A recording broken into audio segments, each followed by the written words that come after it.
Kaya, ayun, iniwan. Kaya pala iniwan. Masakit talaga pag iniwan, guys. Ito niya.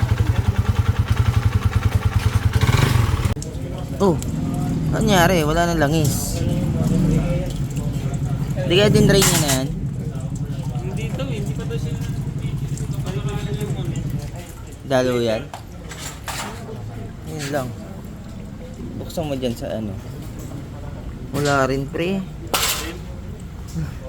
Hindi ka abot isang baso yung langis na ito. Ayot na yan.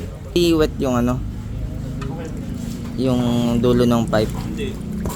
Pipe ko. Ilang odo na ba to?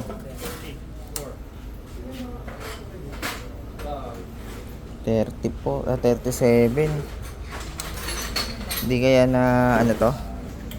Nakalimutan. Nakalimutan i-change oil. Di baka nakalimutan eh. Nakalimutan yata i-change oil to. Pero sabi niya bigla na lang daw umingay ito eh. Bigla umingay. O baka hindi niya alam na chine-change oil pala ang motor. Hindi, joke lang. Tignan na lang natin para sigurado. So yun guys, ito na. Ito na yung engine. Ayan. Naibaba na, bubuksan na lang. Yun, wala naman ng special dito. Titignan na lang natin kung ano yung naging problema. So ito na yung engine, no? 37K Odo. Aalamin natin kung ano yung talagang naging sira at kung anong pinagmulan ng sira niya. Okay, buksan na yan. Tapos na yung magneto side at wala pa kaming gano'n nakikita langis na ano. So yung lumabas kanina halos yun lang, tsaka yung konting natira dito. Hindi namin alam kung na-drain na ba ni customer to bago dalhin. Pero mukhang hindi eh. So observe muna natin. Ano yung status? Ano yung status? Wala talagang langis, no? Kasi minotor din yan yung dinala dito. So langis ang isa. Sureball na yan. Nasilip, ayun oh. Ang lala ng kayod nito. Parang wala nang langis na maayos na dumaloy. Basang-basa pa yung ibabaw ng piston. Ayun oh.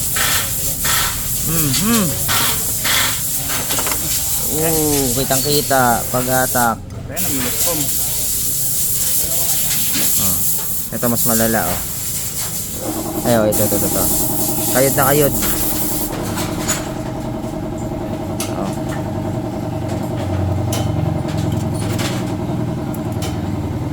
Okay. Yan ito. Tulaan. Oh, ayan. Side plate check. Malaki-laki. Oh, ayan oh. Maingay. Tama nga si Gunyal. Connecting rod. Sureball. So, ayan. Pabayaan sa langis. Hindi, ano na. Dito, umingay, na ano lang. Pwede. Pwede. Hindi na pina-check, no. Sira rin pala clutch side. Oo. Kayod do. Kayod tapos sunog ng lining. Pwede rin pagmulan to. Pwede rin Yung mga napudpod. Tapos umingay. Hindi na naagapan. Lumala na lang. Oo nga, kayod na kayod nga. Yung housing niya guys, kayod at ang lalim ng kanal. Oh. Isang pwedeng maging reason is ito. So papalitan na rin automatic. Tapos yun nga, nakita natin wala nang langis. Konti na lang, wala pang isang baso yun.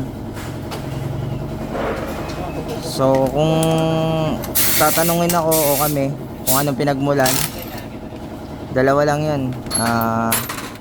Yung sa clutch side tapos yung sa langis nga kulang o wala na.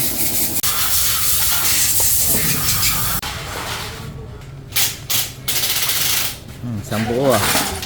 Nakalas na.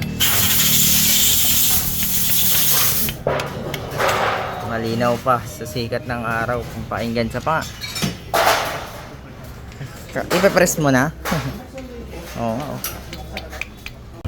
Ayan na. Loob. Okay pa yan. Dahil sa connecting rod. Anong itsura? Buo naman siya, kaso lumuwag na. Buo talaga yan, kaya lang lumuwag sa kayod.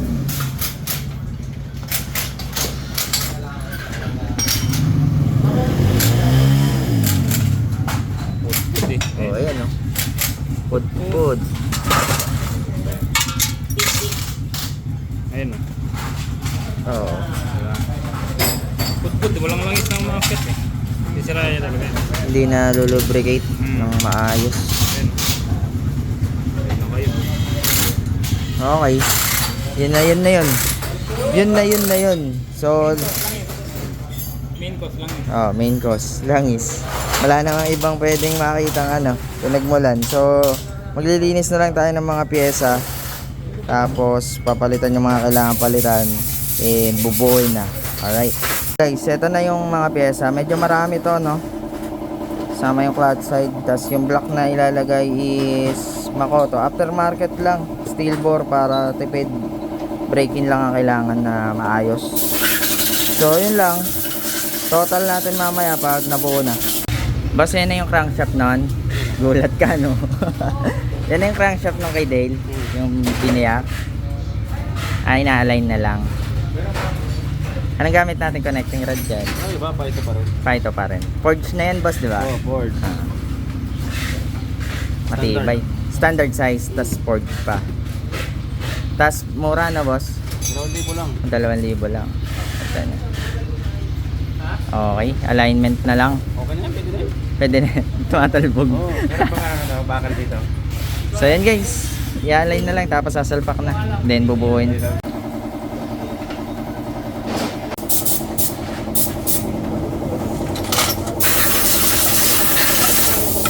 Una, let's go. Checking na tayo.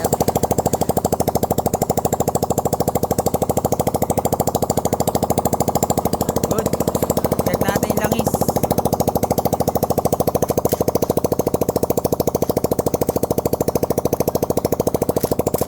Good.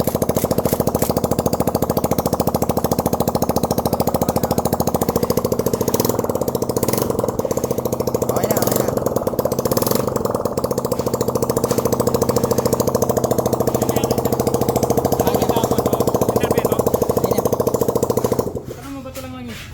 Oo nga. Ba't walang langis to, sir?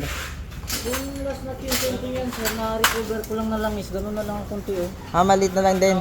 So, Talaga yung langis. kasi sobra talaga kayod yung block. Nakita mo yung black din nito. Nakita mo ba? Hindi. Sobra kayod yung block. Ayun oh. Sira. Ito pa oh. Yung lining plate mo, hub, sira o. Pud. Walang palit na ito. Ito, tingnan mo. Pero may black. Ayan oh. Bato, paano kayo nangyari? Yung na every 2,000 kilometer naman ako nagtitin. Alam mo ang buhay nito, sir? Langis. Langis. Nagbabawas siya, ibig sabihin may lamat na dati. Dapat, kumbaga, naagapan mo na. Meron ng tunog din, sir, manipis lang. Hindi mo lang napapansin. Oo. Yung ingay niya. Ano to Nadamay eh. na lang to, sir. Last na to nadamay. Ang nakikita namin dito, langis or sa clutch side. Oo. Itong ano. Yun yung pinaka ilan sa mga mga suspecta. Pero so far okay naman na to. Break in to, bossing. And ano pa ba? Dale, okay na, no? Total na lang. So hindi na nakita yung ibang proseso ng pagbuo. Marami naman na tayong video nun. Tsaka busy rin. Meron pa akong nakapila na remap. Pang ilan na to? Pang 5. So ayun. All good na to. Mamaya babalikan natin to para sa total. Okay? Na yung total guys, no? At sa mga pinalitan, nakalista na rin dito.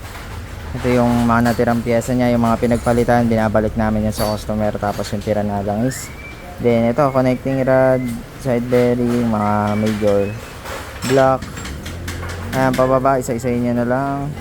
Hanggang clutch side, ginawa na rin. So nag-total siya ng 15,420. So diniscount na yung 420, ginawa ng 15,000. Okay, yan ang discount ni bossing. Napakagandang discount niyan. Ayan, total natin at break in to. Medyo masakit sa bulsa. 15 mil, biyak. Alright. Yan, salamat sa pananood.